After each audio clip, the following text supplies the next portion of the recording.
韩立紧闭的双目睁开，并从嘴中吐出了冰冷之极的2个字：传送。顿时黄光大涨，韩立和驱魂的身影在黄芒中蓦然消失不见，各种攻击全都落到了一片虚空处。洞窟的上空，魔道众人呆若木鸡，王禅和李氏兄弟更是满脸铁青，他们谁都没有大挪移令，自然无法尾随追赶韩立了。片刻之后，传送阵上的黄光忽然一闪即逝的消失了。见此一幕，一直守在附近的王禅等人恼怒无比，他们自然知道，这肯定是传送过去的韩立将另一端的传送阵给破坏掉了，让他们就算是找到大挪移令来，也无法再使用这股传送阵。但是心怀怨毒的王禅还是有些不甘心，他利用自己少门主身份，派了几名修士专门在此地驻守着，生怕那逃走的韩立还会用传送阵再传回来。到那时，他一定要将韩立活擒，好好报答对方一再破坏自己好事的大恩。但不久后，随着魔道扩充的脚步再次迈动，这位鬼灵门少主又开始四处征战的生涯，很快就将此事忘在了脑后。而缺少了韩立的天南修仙界仍长久地处于混乱之中，因为1-2年后，为了对抗魔道和正道盟的势大，剩余的国家终于联合到了一起，组成了天道会，形成了3足鼎立之势。3方势力都差不多实力，自然征战不休，短时间内看来是无法决出胜负。而远遁他国的6派修士终于在9国盟安顿了下来，并且因为灵脉灵矿等资源之事，而和当地的一些宗派重新点燃了一场争斗，以夺取一些安身立命的地盘。当然，若是木兰族的法师入侵9国，他们自然也要出人出力，再也无法像越国时那样逍遥自在。结果6派不少的筑基期修士，甚至是结丹期高手都战死在了和法师的争斗中。韩立的师父李化元也在10几年后的一次激烈拼比中战死在了当场。不过6派中的新一代修士也迅速成长起来，甚至在筑基的修士中也终于有人进入到了结丹期。头好沉啊！这是韩立清醒后的第一感觉。当他和驱魂在黄光中开始传送后，他只觉得黄蒙蒙的四周蓦然出现了巨大的压力，但幸亏手中的大挪移令及时地发出了淡淡的青光，让其马上消失了压力。但其体内的那点灵力开始疯狂地流失到令牌之中。不过对此，韩立心里早有准备，并没有多么惊慌。这些变化，他所看到的有关大挪移令的典籍中都曾经提及过。在刹那间后，此法器就停止了吸取灵力，并且黄光消散，他和驱魂已经出现在了一个黑乎乎的地方。光线太暗，韩立根本看不清四周的情形，但四周静悄悄的，应该没有其他人存在，这让韩立心里一松，一抬腿就要走出阵法。但是一只脚刚刚迈出去，就觉得一阵天旋地旋，双腿一软，坐在了地上，并差点难受的当场呕吐起来。韩立知道这是长距离传送阵后造成的不适，而他会有这么大的反应，完全是因为他此时修为低微。不过他现在顾不得此事，而是赶紧向驱魂下了破坏传送阵的命令。只见驱魂面无表情，抽出他所给的银色巨剑，一剑剑把传送阵的一角砍得稀巴烂。见此情景，韩立才放心了下来。韩立就这样坐在地上休息了一会儿，终于适应了这里的黑暗。这时他已经隐隐感到此处仿佛是一间废弃的屋子，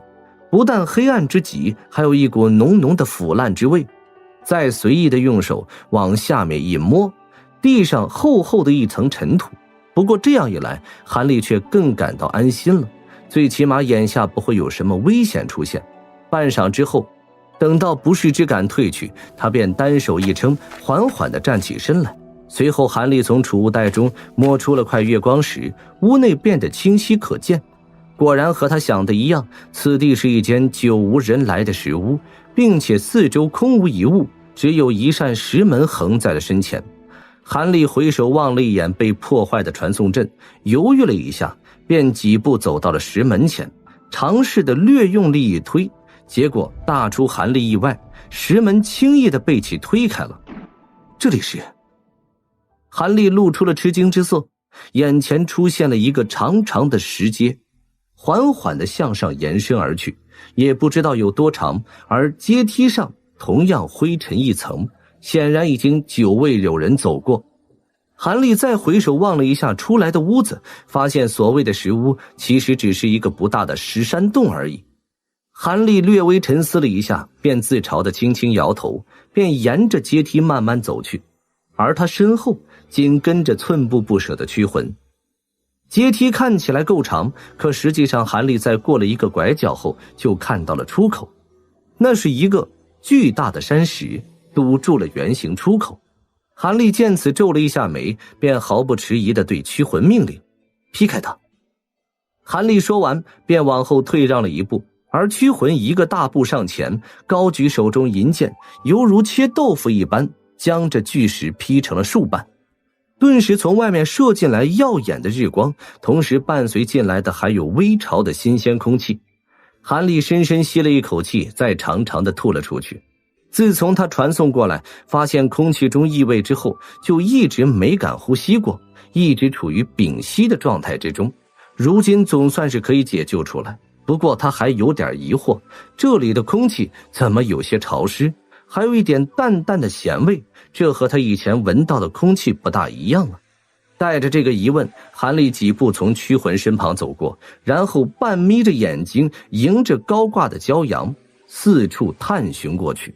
结果入目的景色让韩立怔住了，只见他一眼望去，到处都是碧蓝的无垠水色，一眼望不到头的样子。韩立愕然了半天，好长时间才回过神来。这难道就是传说中的大海？韩立心里暗忖，同时还有几分惊喜。要知道，此前韩立见过的最大水域只不过是兰州的一条数十丈宽的巨大河道，像这般广阔无边的海面，他只从书上偶尔听闻过，但如今亲眼目睹，自然感受大不一样，着实被震惊了一把。眺望了一会儿之后，韩立才低头注意自己所在的位置，让其脸上露出了一丝困惑。只见他身处一个颇高的峭壁之上，而峭壁的底部不远地方就是大海边上，一波接着一波的巨大浪潮不停地击打着岸边的礁石。见到此幕，韩立摸了摸下颌，顿时沉思了起来。看着海水的颜色与那传说中的无边海截然不同，倒和书上的正常大海颜色一样，看来真的是传出了天南，就是不知是哪个地区的海边。不过话说回来，地名对他来说还真没有什么区别，毕竟出了天南，他都是两眼一抹黑，什么路也不认得。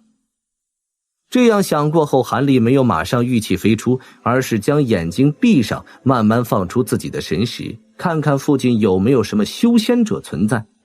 一盏茶的功夫过后，韩立的神识收了回来，面孔却浮现出了奇怪神色。他一言不发放出神风舟，人一闪就到了上面，然后丝毫掩饰没有冲天而去。到了数十丈的高空后，韩立才停下神风舟，站在法器的前端，四处张望起来。各个方向收入眼底内，都是清一色的深蓝亮光。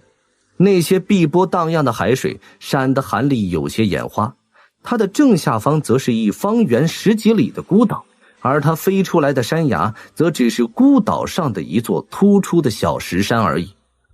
韩立摸了摸自己的鼻子，不由得苦笑起来。这下麻烦大了，虽然这里看起来没有什么危险，但他总不能在此岛上修炼吧？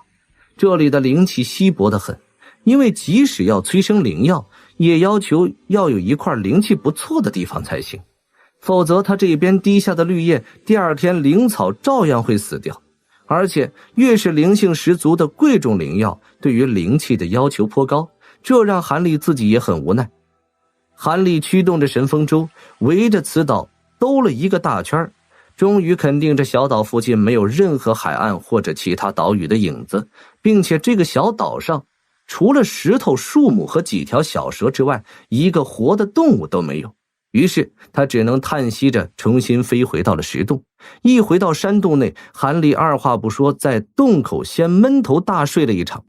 毕竟先前几天不眠不休的修复工作让其精疲力尽，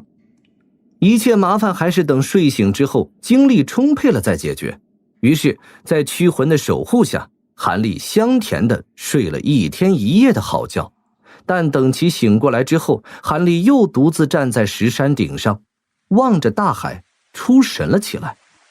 不知过了多久，韩立面无表情的玉器从山顶飞下，然后在峭壁下找了块差不多大小的岩石，重新将洞口堵住。接着他带着驱魂在附近盘旋了一会儿，认准了太阳落山的方向，便不再回头疾驰飞去。照韩立的猜想，既然有人将传送阵设在此岛上，这说明附近肯定有其他岛屿或者陆地才是，否则谁会吃饱了撑着在一个孤岛上建立如此昂贵的古传送阵？当然，韩立并不知道哪个方向才是对的，但他想了好久，才准备沿着此方向飞个几天几夜。